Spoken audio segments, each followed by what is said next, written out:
வாழ்க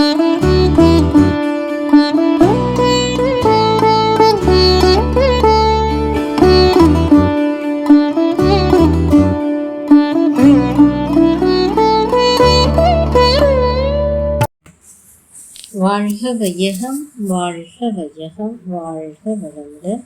குரு வாழ்க, குருவே துணை. ஆசான் அருள் தந்தை வேதாத்ரி மகரிஷி அவர்கள் நம்மோடு சூக்மமாக நிறைந்து இன்றைய சிந்தனையை சிறப்பித்து தருவாராக. அன்பர் ஒருவர் கேட்ட கேள்விக்கு அருட்தந்தை அளித்த பதில் என்ன என்பதை தான் இப்போ சிந்திக்கின்றோம். சுவாமிஜி அவர்களே, அகத்தவம் செய்யாமலே மனிதன் நல்வாழ்வு வாழ்ந்து இறைநிலை அடைய முடியாதா அப்படின்னு கேட்டிருக்கிறாரு.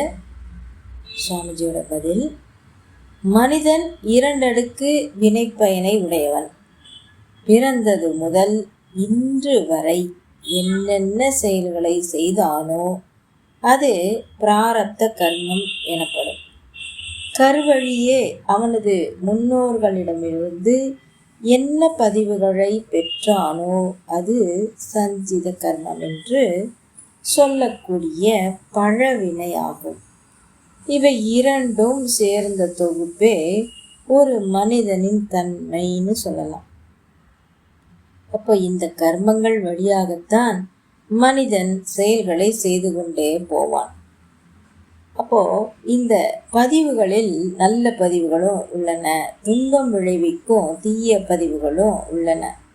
தீயவற்றை தவிர்க்கணும், நல்ல பதிவுகளையே சேர்த்துக்கொள்ள வேண்டும். தீய பதிவுகள் அவ்வப்பொழுது தோன்றி தீய செயல்களை செய்ய வைக்கும். அதன் மூலமாக துன்பங்களை மனிதன் அடைய வேண்டி இருக்கும். இவ்வாறு வாழ்வின் நோக்கத்திற்கு முரணான தீய பதிவுகள் அதிகரித்து கொண்டே போனால் பிறவிகள் பல பெருங்கடலாக நீளும். வாழ்வில் சலிப்புதான் ஏற்படும். அப்படியின்றி துன்பத்திற்கு முடிவு கட்ட வேண்டும்.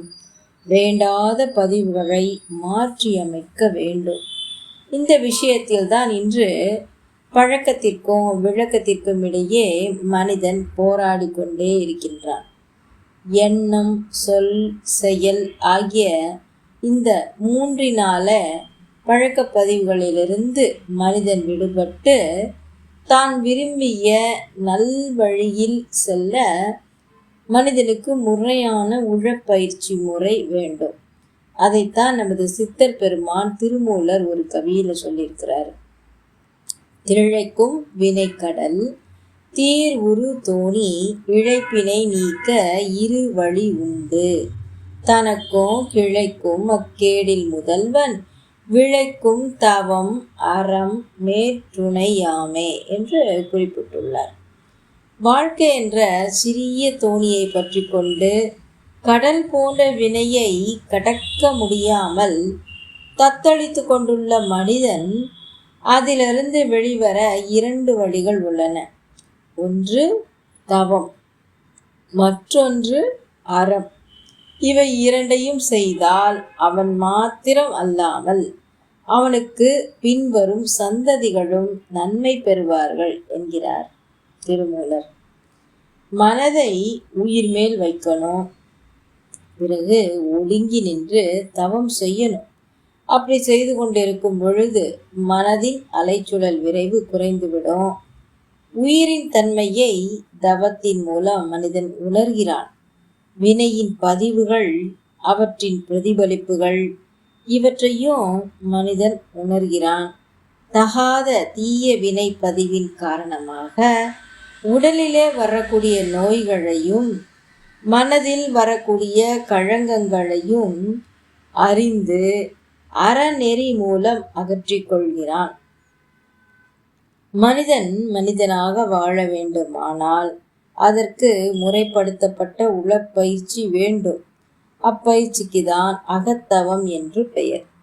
அகத்தவமின்றி மன அலைச்சுழல் குறையாது. விளைவறிந்த விழிப்பு நிலை வராது. பதிவு நீக்கம் பெற முடியாது. வீடு பேற்று நிலை கிடைக்காது.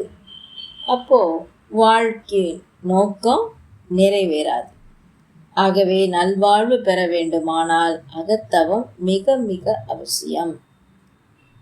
முதல்ல தவத்திற்கு வருவதற்கு முன்னாடி இத்தகைய கருத்துக்கள் எல்லாம் மனிதனுக்கு முரண்பாடாக தெரியும். ஆனால் மனதின் அலைச்சூழல் குறைத்து உயிர் மேல் மனம் வைத்து தவம் செய்ய செய்ய மனம் நுண்ணிய நிலைக்கு செல்லும். பீட்டா அலைச்சூழல் என்பது 14 முதல் 40 வரையும் செல்லும். அப்போ ஆசான் கிட்ட தீட்சை பெற்று தவம் செய்யும் பொழுது பீட்டாவிலிருந்து படிப்படியாக குறைந்து 8 முதல் 13 சைக்கிள் பெர் செகண்டுக்கு மனதின் அலைச்சூழல் குறையும். அது ஆல்ஃபா நிலை. ஆக்கிய நிலை நம்ம தவம் செய்கிறோம். சிறிது சிறிதாக அறிவு நுண்மை நிலைக்கு செல்லும். அப்போ நுண்மை நிலைக்கு செல்லும் பொழுது உண்மையை தெரிந்து கொள்ளக்கூடிய ஞானம் மனிதனுக்கு இயல்பாக கிடைக்கும். இவையெல்லாம் படிப்படியாக தான் சாத்தியமாகும். ஒரே நாளில் புரிந்து கொள்வது சிரமம். அப்போது ஆக்கினை தவம் செஞ்சு அதன் பிறகு மூலாதார தவம் செய்கிறோம். மீண்டும் துரியத்தில் தவம் செய்கிறோம். தீட்டா அலைச்சூழலுக்கு வருது. 4 முதல் 7 சைக்கிள் பெர் செகண்டுக்கு மனதின் அலைச்சூழல் வரும். அதன் பிறகு துரியாதீத தீட்சை பெற்று நாம் 1 முதல் 3 அலைச்சூழலான டெல்டா அலைச்சூழலுக்கு மனம் இயங்கும்போது அந்த பிறவி பெருங்கடல் நீந்துதல் என்பது சாத்தியமாகும். வாழ்வின் நோக்கமாகிய வீடு பேறு நிலை நமக்கு கிடைக்கும். என்ன செய்யணும் செய்யக்கூடாது அப்படிங்கிற தெளிவு நமக்கு கிடைக்கும். ஒரு செயல் செய்யும் போதே அதற்கு இப்படித்தான் விளைவு வரும் அப்படின்னு நாம் தீர்மானம் செய்து கொள்ள அளவுக்கு மனிதனுக்கு விழிப்பு நிலையும் உண்டாகும். எண்ணம் சொல் செயலில் எப்பொழுதும் மிக கவனமாக இருந்து தான் விரும்பிய நல்ல வழியில் செல்வதற்குரிய பயிற்சிகள் எல்லாம் அதன் பிறகு தவத்திற்கு பிறகு சாத்தியமாகும். ஒரு 4 முறை நம்ம ஸ்லிப் ஆனோம்னா 5வது முறை நம்ம மீண்டும் எழுந்து வந்துடலாம்.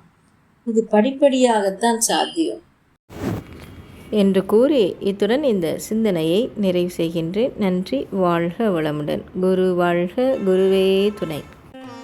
வாழ்க வளமுடன். ஸ்கை வேதாத்ரி அமுதம் சேனலை சப்ஸ்கிரைப் பண்ணாதவங்க சப்ஸ்கிரைப் பண்ணுங்கள். பெல் பட்டனை டச் பண்ணுங்கள். அப்போ தான் நாங்கள் போடுற எல்லா வீடியோஸும் உங்களுக்கு கிடைக்கும். நன்றி. வாழ்க வளமுடன்.